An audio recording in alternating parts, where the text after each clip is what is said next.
Hey class, welcome to this video in Unit T. We're taking a look at the last type of test in that unit, which is the two-sample test for proportions or of proportions. And so let's take a look at that.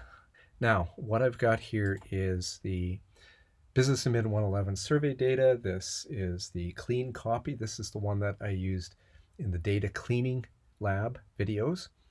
And you can find this in the supplementary files folder.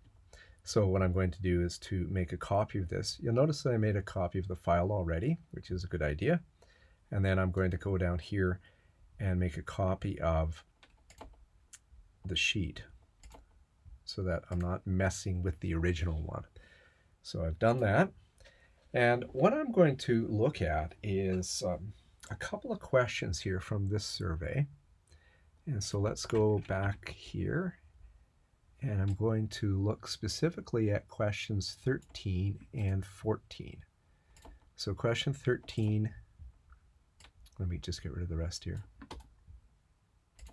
Okay, question 13, I'm not going to pull up the question here, but it was just a yes, it was a yes-no question and then a branch which asked, have you, why is it doing that? Okay. It asked the question, have you sat in the library in the last month? And it was just simply a yes-no question. And then if you have, what was the reason for that? To study, quiet, group, if there was some other reason, and what is the other reason? And so I'm actually just going to keep the yes-no column here and just get rid of that. So these two guys I'm going to get rid of. So now I've just got the yes-no column here. And then I'm interested in whether people who go and use the library, sit in the library, do they also go to the far side? Now we have to think of these in terms of non-COVID months.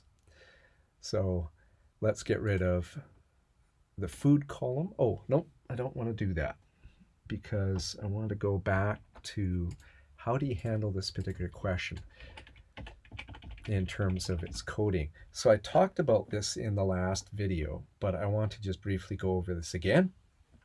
And so this is a check all that apply question. So the question was, how many of these facilities at Red Deer College have you used in the last month? And check it if you have, leave it blank if you haven't. So the ones here actually mean that they've checked it. So this particular person used the food services and the far side, but not the document center or the sports facilities. And you can see that for each of the people down here.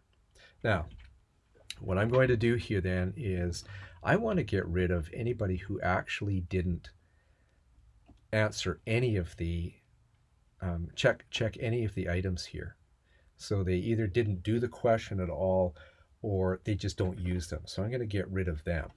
And so I'm only going to keep the ones who have checked at least one value, one option here. I'm going to set up a new column here. I have to give it a title because I'm going to end up sorting it with the other columns here. And I'll just call it count because that's actually what it will be, is I'm going to use a count function. And I'm just going to count up in the gray cells here the number of ones. So I get 2 for the first one, and that means that that first person then, they checked off that they've used the food services and the far side at Red Deer College, but not the document center and not the sports. And I'm going to copy that all the way down like that.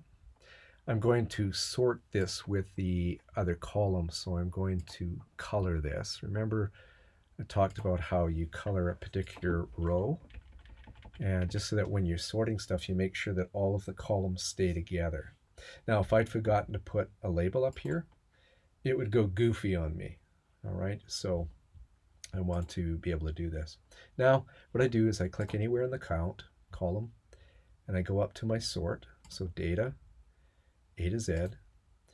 And what that gives me then is 3 people at the very top here who didn't answer the question, or at least did not select any of the values here. So I'm going to get rid of them. Just plunk, plunk, plunk like that. And now I can see that my count column can go all the way down to the bottom here, and it's fine. I'm just going to get rid of this blue one here. I'm also going to, you'll notice that there's some blanks here in terms of people who didn't answer this question as to whether they've used the library or not. So I'm going to sort according to this column. And so I've got all the no's at the top here, and then all the bottom at the bottom here, I've got the blanks. So I'm going to get rid of these rows like that. Now what we're left with are people who have answered either yes or no. So they answered this question as to whether they have sat in the library in the last month, and then they've selected at least one of these values here. So they've used some other facility. Now what I'm going to do is I can get rid of the count column here, and I want to just really focus in on the library and the far side. So I could even change this here to just the word library, and understanding that yes means that they have used the library and no means that they haven't. And then I'm going to get rid of the other columns that I don't need here. So I'm going to keep the far side, and I'm going to get rid of the other two right there. Oh, might as well be extravagant and put in the word far side there. All right. All right, now, what I want you to do here then is these blanks, I want you to change them into zeros. Now what we could do is just simply sort these and change them into all the blanks into zeros, because we know that these respondents answered at least one of the options. They checked off one of the options, so that's one thing you could easily do. The other thing that you could do here, which I showed you in the last video here, and I did this for all of the 4 columns here, is to go up into the edit and do a find and replace. And I've actually got this set up here because I did this in the last lab, is find all the blanks, and that's just simply nothing in there, right? So I don't actually type anything in there, and replace it with a 0. So again, I did this in the last lab, so I've got zeros there. And then I can replace all like that. So there's 36 replacements, and now all of my blanks have been changed into zeros. So now I've got zeros and ones, and I just need to recognize that a 1 means that they answered yes to the far side, that they have used the far side in the last month, and a 0 means no. Okay, let's go now and we sort according to the library. I've already done that, right? So I sort according to my nominal variable, which is yes. These are actually both nominal in nature because they're really yeses and nos. But I want to handle this as a proportion problem. So this is going to be library, and whether they answered yes or whether they answered no. So the important thing to remember first is that we're talking about that the different treatments are for the library. And if it helps you, I mean, you can certainly change the labels here. So you could change this to yes, and then put in here for the library. And you could say no for the library. So that tells us that the focus is on the library here. And then what I do is I go through here.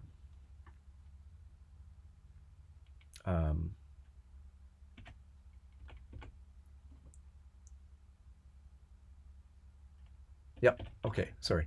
Now what I do is I go through here and I've sorted according to the library here. And I want to grab the far side values to correspond to the no's. Now it's really important that when we're doing this proportion, that the proportion that we're studying here, which is the far side for those people who have used the library or not, are in ones and zeros. So I go and you'll see that all of these numbers here correspond to the no's for the library. And so I'm going to copy that. I'm going to go up here to the top and put them under, I guess they were the no's, right? So I got to put it under the no column. And then I'm going to come down here and I'm going to grab the zeros and ones that correspond to the yes. Yes, they've used the library.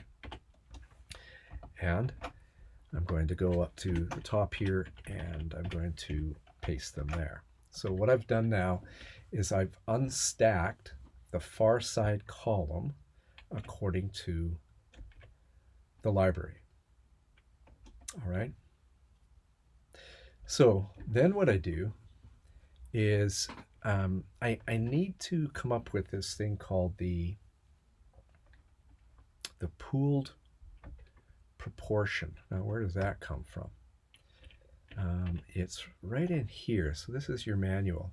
So we're doing a test of proportions here. And what we're asking about here then is for those who have used the library or not here, what proportion of them have used the far side? Okay. So it's the proportion that have used the library, the same as the proportion that have used the far side. And so we've set them up this way, and then what you do is you need to do a check here, and that check is done like this. You need to go down here to the bottom, and we're just going to really average them out here. If you average a bunch of ones and zeros, what you end up with is just really the count. In this particular case, the count, and in fact, let me use the count and the total as well. So this is going to count up the number of values. And then if we sum them up,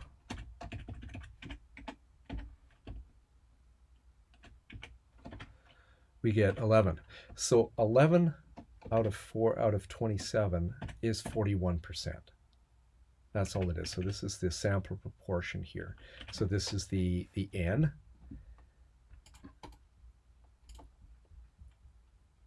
Right, so this is the n for the yeses, and this is the x's, the number of successes here, and that gives us then the p bar, and it's for the yeses, and then we can do the same for the no's over here, right? So we've got that there.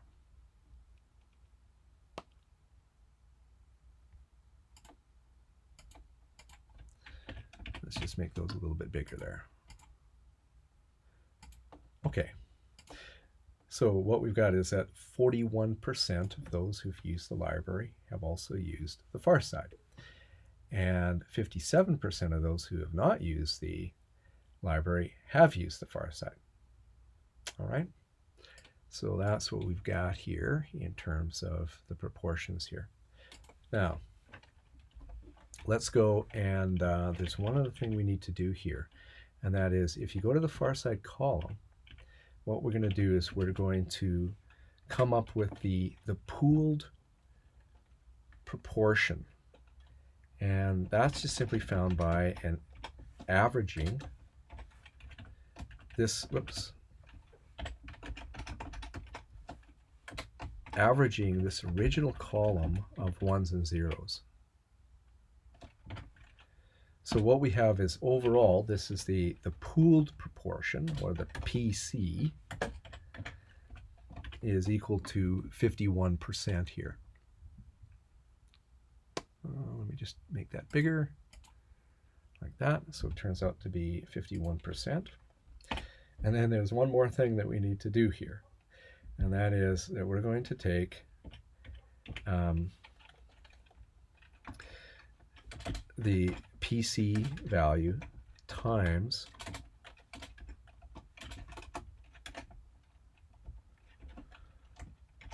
1 minus the PC value. So that's going to be this guy times 1 minus that guy, right there. Let's make that bigger. And so that comes to 0.2498. All right, and again, that formula that we used there was just that guy right there. Okay. All right, now that's a lot of kind of setting up the problem here, but what was that all about here? Let's go back here. And what we've calculated is this guy right here at the bottom. This is the PC bar actually, which is just simply the number of successes, the number of ones in total from the original column, which is actually n1 plus n2. So we calculated these p bars here, right? And then we've come up with the pooled one, and the pooled one is just simply, again, the number of ones in that unstacked column over the total number. So it's actually just an average when you're dealing with ones and zeros. So here are the individual p bars here, and then here's the pooled one down here. Now, that pooled one is important because when we get into using the z-test, we need to put in for the variance p bar times 1 minus p bar, or the PC bar times 1 minus PC bar. So that's where that comes from. So let's go and actually do that now. So we're going to go in here and take data analysis, and this is the 2 sample for means. And although it says 2 sample for means, when you've converted the variable into ones and zeros, then if you average these out, what you end up with is a proportion. So when they're ones and zeros, then this is the same as a 2 sample for proportions. So here's our variable 1 range. So the yes for the library all the way down. And then those who answered no for the library all the way down. And remember, what we're looking for is the proportion of those that have used the far side. That's what the ones and zeros under each one represents. The hypothesized difference is 0. The variance, the variable 1 variance is, that's that, oh dear,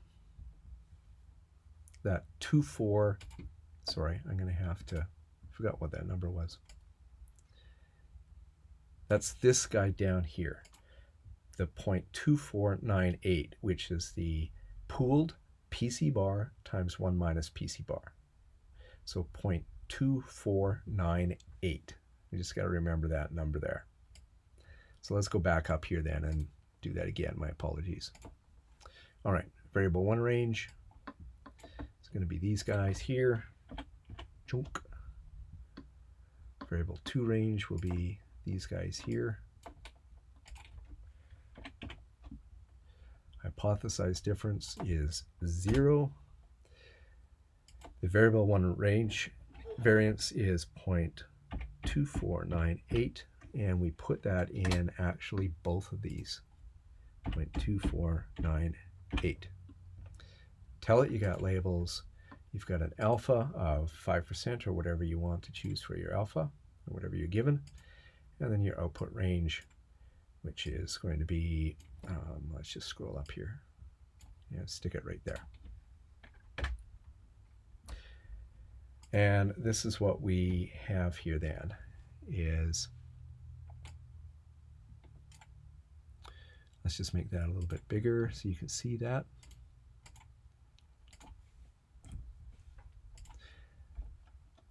And so those then are the proportions that we have.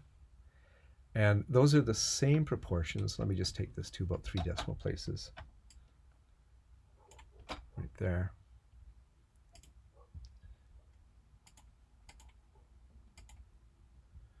Okay, so that 0.407 and that 0.574 are these guys here, right there. Okay, so those are the proportion. This yes column for the library here is these are people who have used the library, and of them, 40% of them or 41% of them have used the far side. Of those who haven't used the library, haven't sat in the library, then 57% of them have used the far side.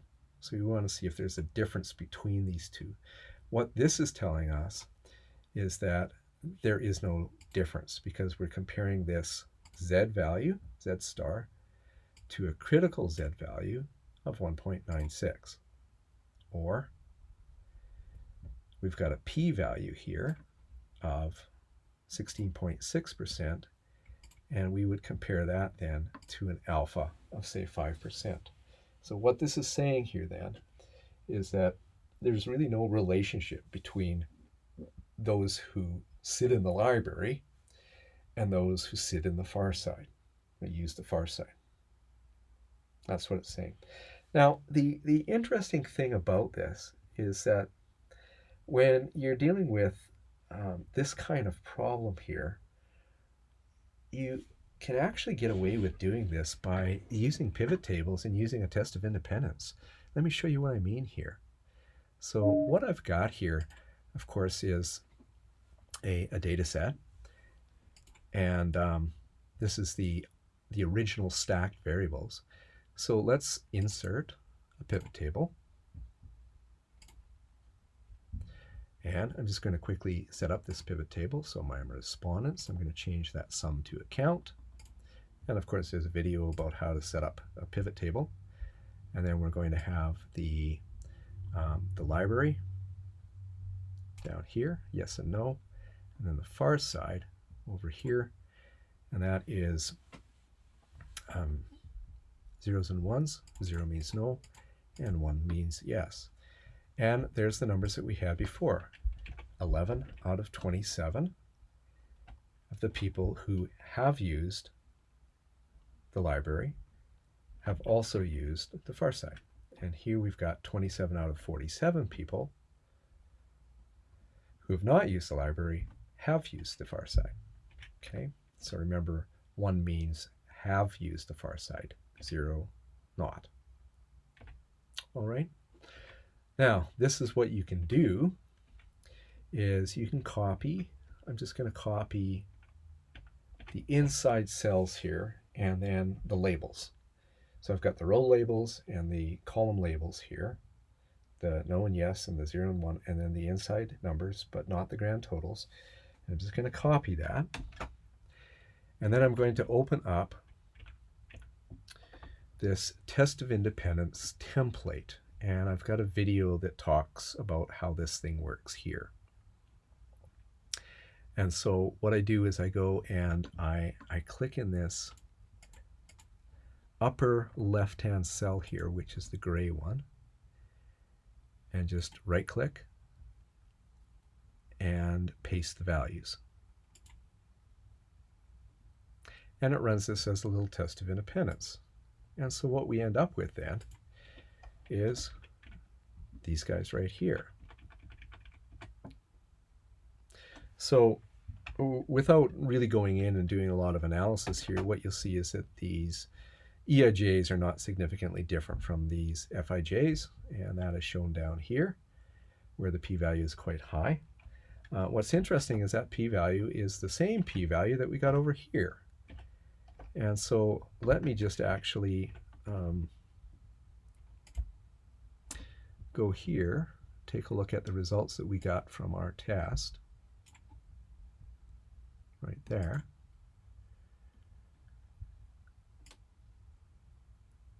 And right beside it, I'm going to put down the results from our test of independence. Now, what I want you to notice here is that the p-values are exactly the same. 16.6% 16.6%. What's also interesting is that if we square the critical value, we get 3.84, and that is the critical value for a chi-square test of independence where you've got a 2 by 2 matrix that gives you 1 degree of freedom. The critical value, it's always an upper tail chi-square test. It's 3.84. And if we take this guy here, and if we square him, we get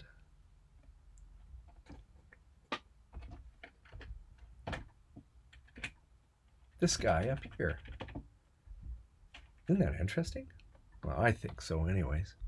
So that guy is equal to that guy there, right? Let me just change these guys to a couple of decimal places, and you will see that they are exactly the same.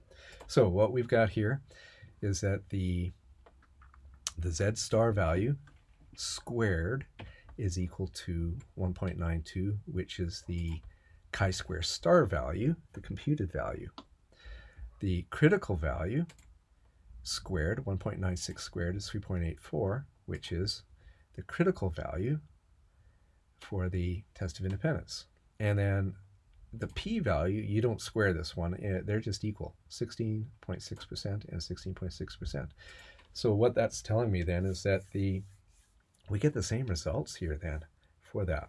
So why would you ever use this 2-sample test for means? Well, a couple of things here. Let's go back here to this particular formula here, which uses that pooled sample proportion here, gives you exactly the same results. The only difference between that, the test of independence here, is that if we actually were testing that the difference between the two proportions is something other than 0. So if it was something like that we are saying that one is 10% more than the other, so that k is not 0, then actually we would have values in here. Similarly, if we had hypothesized values, maybe they were past values that we were testing against, for the proportions for the two, then we would use those guys in here, and that would give us a more exact number.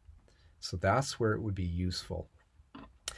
The other thing is that this also gives us then a confidence interval for the differences of proportions, which the test of independence does not do. So that's a useful thing to find out. But if you're just doing the straight test to see if there's a relationship between the two, then this particular procedure here, using that pooled proportion here, comes up with exactly the same answers as if you were to do this as a test of independence. So if that's all you're looking for, you might as well look for a test, use the test of independence. Otherwise, it is useful. So that's where I want to end this particular lesson here, and thanks for watching.